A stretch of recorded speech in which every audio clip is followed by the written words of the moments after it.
Ladies and gentlemen, boys and girls, worshippers of all ages, welcome to YouTube. My name is SeaRaptor, and today we're going to talk about something that there's been a lot of chatter about in the last week or so, and that is the future of King of the Sea. Now, why am I interested in all of this? Well, I mean, a lot of people by this point know me through my association with the tournament. I've done a lot of casting of the tournament over the last, gosh, has it been 3 years? Yes, it's been 3 years. Oh, I'm getting old. And the reality of the situation is that I have a bit of a unique perspective in that I was formerly an admin here on the NA server, so I've seen kind of the inner workings of some of all this, and there are bits of this story that I cannot tell because I've been privy to conversations that it's not my place to share. However, I am going to talk through kind of what I believe is happening, why it's happening, and kind of what I think that means for the future of the tournament. This is one man's opinion, all right? This is not an interview with Wargaming, guys. So don't take any of this as gospel, all right? But before I can kind of catch you up on why I think we are where we are, I kind of have to make sure everybody's working from the same basis of knowledge. So if you give me a couple of minutes, I'm going to talk about a little bit about the history of the King of the Sea, the organization, how the tournament's put together, and kind of how we got to where we are today. King of the Sea, as I understand it, was founded in probably 2016, something along those lines. If you go and you talk to the original admins, the guys the ones that are left that just kind of have departed the scene, they will tell you that King of the Sea would not exist without the old Warship Supremacy League here on NA. Now, the old Supremacy League is something that I am very familiar with. I played with Task Force Apocalypse here in seasons 3 and 4. And in Season 5, I resigned my position on that team, stayed in the clan, but left the competitive team to get into casting Warship Supremacy League full-time. My enjoyment of competitive warships is what prompted me to even start casting on Twitch. That's how I started streaming. That was why I started streaming. I took a look at what was happening, what was or wasn't being done in terms of the competitive streaming, the showcasing the event, the games, how Warships was played, and I thought, we can do this better. I can do this. I can do better, right? I want to raise the bar for this. And so that's why I started doing competitive casting. But Supremacy League basically paved the way for King of the Sea, all right? Because King of the Sea, the guys trying to organize the event on EU couldn't get any traction until they contacted the old Supremacy League guys here on NA. They reached out to Voss and Sterling, and who put them in touch with, at the time, one of the guys in the San Francisco office here on NA. That was where the NA office was in that era, a guy named Quimo Pueblos. And Q was one of the big community managers in that era, and he got them kind of started going and organizing and was a big support and a help to them to get the tournament started. NA continued on the Warship Supremacy League track, and so that went on for a while. Those tracks converged in early 2018. Supremacy League Season 4, I'm going to get this wrong, I think. Somewhere along the line, Quimo Pueblos left the company, and the new people, the CMs we were working with in the time, did not want to provide prize support for Supremacy League anymore. One of the seasons of Supremacy League was crowdfunded for prizes. I cannot remember if it was 4 or 5. But somewhere along the way, the organizers of King of the Sea on EU, of course, the tournament had grown now. It was growing, was doing very well for itself. They reached out to the Supremacy League guys again and said, fellas, we see that you're struggling, and you know, maybe you guys, maybe there's a desire to try something new. Why don't we all kind of combine forces and get this going in a multi-region format? And so starting with King of the Sea 5, that began to occur. King of the Sea 5 was played on both EU and NA. Now, I won't pretend that I know all the fine details of when this all occurred in Asia and RU, okay? But eventually, over the next, year or so, the tournament was basically expanded to all regions. All right, so that basically every region in the game had its own little separate, individualized King of the Sea organizational structure. There was a group of people that organized and ran the tournament on that server for that server. Now, on RU, on the Russian server, that has always been Wargaming, as I understand it. I believe Dream Eater runs it now, but something along those lines. That's my understanding. Again, some of these things I won't pretend that I'm an expert on. I know the NA and the EU story pretty well, but I don't necessarily know the Asia and RU stories quite as well. I haven't spoken to those guys. I don't know all the back history. But anyhow, that's basically, I do know the organization though, and basically everybody had their own little kind of autonomous section. I started casting for King of the Sea 5, and in between 5 and 6, the guys, the NA organizers, asked me to step in and become an admin. I didn't really want to do any of this, but I said, okay. And they brought myself and Kami Samurai in as admins here on the NA server. This was right before Kami went to work for Wargaming. So this was spring of 2018, May of 2018. So Kami was basically not able to stay as an admin very long. And then shortly before King of the Sea 7, as we kind of headed towards fall, most of the original NA admin team basically started resigning for real life reasons and looking for other things to do. Okay. So suddenly I found myself running the NA side of the tournament, or being the guy kind of at the top of the food chain with this team of admins on the NA server. So I got to see a lot of the inner workings, how we did things in that era, and working closely with the EU guys who were fantastic, super helpful. We always coordinated well with them, and it was a good relationship. The tournament ran that way for a long time, and it's only over time. If the game you're watching in the background, by the way, this is the North American Finals of King of the Sea 5. This was the very first NA Finals I ever casted. This up to for a very long time. This is one of my favorite matches. This is an excellent game. I'll put the link in the video description if you want to go watch it. It is on YouTube. Every King of the Sea game I've ever cast is on YouTube, my YouTube channel, if you want to go look them up. And there are some real good ones in there. Maybe I'll do a highlight video someday just to kind of say these are the games you should go watch if you want to see some good King of the Sea action. So the game you're watching, of course, King of the Sea 5, you can see there these graphics are very obviously not done by Wargaming, right? We didn't start to get graphical support from and kind of, logo support and these kinds of things from Wargaming until King of the Sea 7. And it wasn't until I think maybe King of the Sea 9 that they started being heavily involved in the overlays that we were using for the tournament. Certainly for 5, 6, and 7, most of that was done internally. Quadrilus here on NA basically was our graphics guy. His Photoshop wizardry turned out the overlays and such that we used, and it was a pretty clunky system back in the day. Believe me, I know. And it's steadily improved over the years through his efforts and the efforts of a variety of other people. But Wargaming basically began to do more than just support us with prizes. Ordinarily, we would sit down, we would work the schedule out with amongst ourselves. We'd say, this is when we want to run the tournament. You could project out when the patch cycle was, right? So you could look at the calendar and have a pretty good idea of when you needed to run the tournament. But then again, the trick in that era was that we, the players, the community players, never had any idea what was going to be going on the calendar in that month or week or whatever we were choosing to run the event. Could be we were overlapping clan battles or some big event. Like we just never knew. Eventually, Wargaming got to where they wanted to, of course, they were already supporting us with graphical assets and prizes. They got to where they wanted to start showcasing the finals, the regional final streams on their Twitch stream. Okay, that works fine. We're happy to do that. And that meant that we basically needed to start coordinating tournament dates with them, and that coordination, we got a little closer, right? We started working with Conway to try and look forward at 4 to 6 months down the road. What were our windows for trying to squeeze the tournament in so we wouldn't be falling across patch days or those kinds of things, or across big major wargaming events, stuff they had on the calendar that we didn't know about yet, we couldn't know about yet because it wasn't locked in place.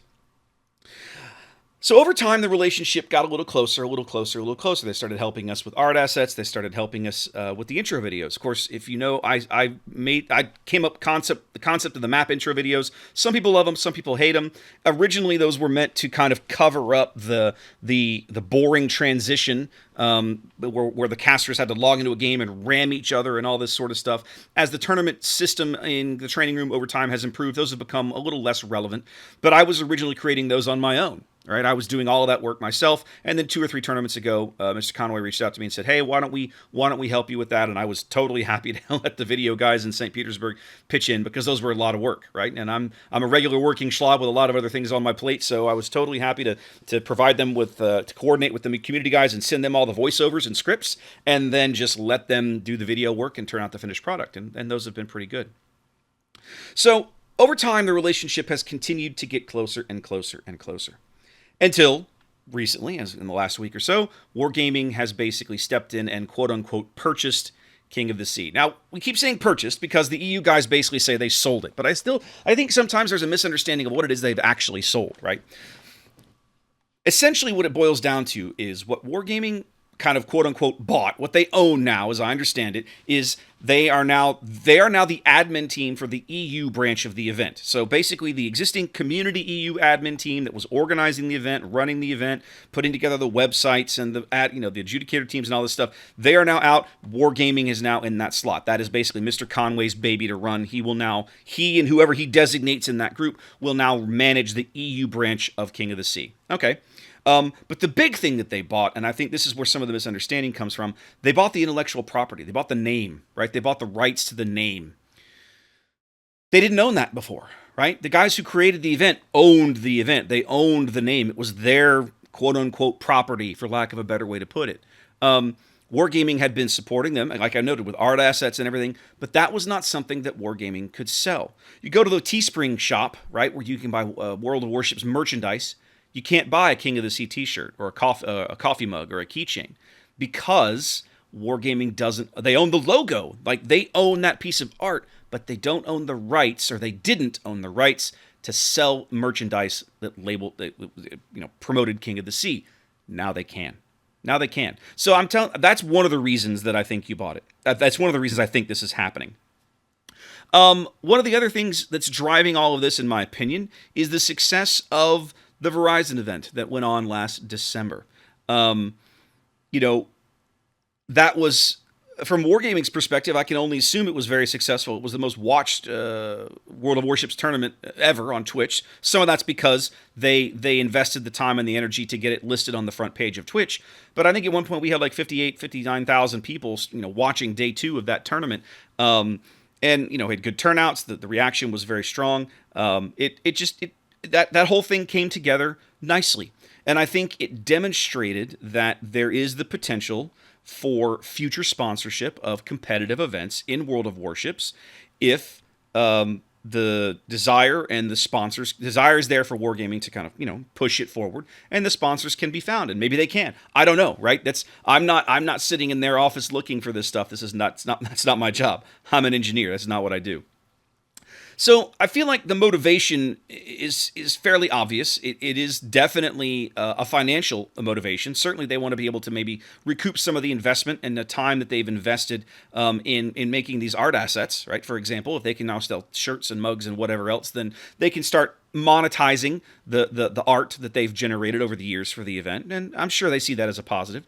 But long term, I think there's definitely an interest in pursuing these kinds of sponsored events, corporate events, cash prize tournaments, that kind of thing. And it was much more challenging to organize that before because the sponsors would probably come to Wargaming and say, hey, we want to sponsor your event, but then Wargaming is like, oh, it's not really our event, is it? It's not. It wasn't. It was a community event. And so it wasn't as straightforward and simple as everybody seems to think it might have been. So I think that's driving some of it. Now, the other concern that I keep hearing and reading and seeing is zooming what's going to happen, to King of the Sea. Wargaming is going to come in and they're going to ruin the format of the event. They're going to destroy it. They're going to bring in carriers. They're going to do this, whatever. There's a million conspiracy theories out there. I don't see any of this happening. Certainly not in the near term. Certainly not for a while. The reason for a lot of that is Mr. Conway. Mr. Conway is like, I get it, right? A lot of people think of the guy as a meme, right? Mr. Co-op Way and all the jokes and everything. But for everybody's faults in this process, right? Conway gets it, right? He understands that the players that show up, and there are a lot of them, we're now up to literally thousands of Warships players turn out to sign up for King of the Sea across all the regions when we put one of these on, okay? He understands that those players come looking for a certain type of event. They specifically want something that's not clan battles, right? They specifically want something at the moment that excludes aircraft carriers. And why alter that formula? Like the tournament, we have not had carriers in King of the Sea since, I'm going to say, King of the Sea 9. I'd have to go back and check my dates. I believe 9. Let's see. This is coming up as 12, which means 10 and 11 was last year. It would have been 8. Yes, 8. King of the Sea 8 would have been right after the carrier rework in early 2019. That was the last time carriers were allowed in King of the Sea. It was a disaster. It was a mess, right? Because in that era, Midway was completely effed up and broken, and the bomb drop was horrible. And oh my God, the videos of that tournament are just meme-tacular. Some of the crap you see. Okay, so starting with King of the Sea 9. The last 3 Kings of the Sea carriers have not been allowed. That's not going to change, right? Nobody wants them to come to the tournament right now until the spotting issues, at a minimum, are addressed, okay? So the players don't want it. The admins on the other regions don't want it. And Conway himself has said, no, we don't want this. Why break what works? The tournament has been growing steadily. I mean, I don't know about you guys. You guys may not realize this, but the signups that we have had on both NA and EU, each of the last events have just shattered previous involvement and previous records. So why, if that's working and players are involved and they love it, why change it? There's no need, right? You're shooting yourself in the face. They're not going to do that. Not right away, okay? Now, what does the future hold? I mean, that's a tougher question in that department, right? I mean, that's if carriers are, get the spotting changes that have been discussed over the years, maybe there's a chance to try it. So maybe you might see an experimentation one time where they do bring carriers back into the tournament. I don't know. I won't pretend that I know what's going to happen in 2 years, okay? But my point is that right now there is zero incentive or reason to change course on the event because it's working. It's working well. Why fix it?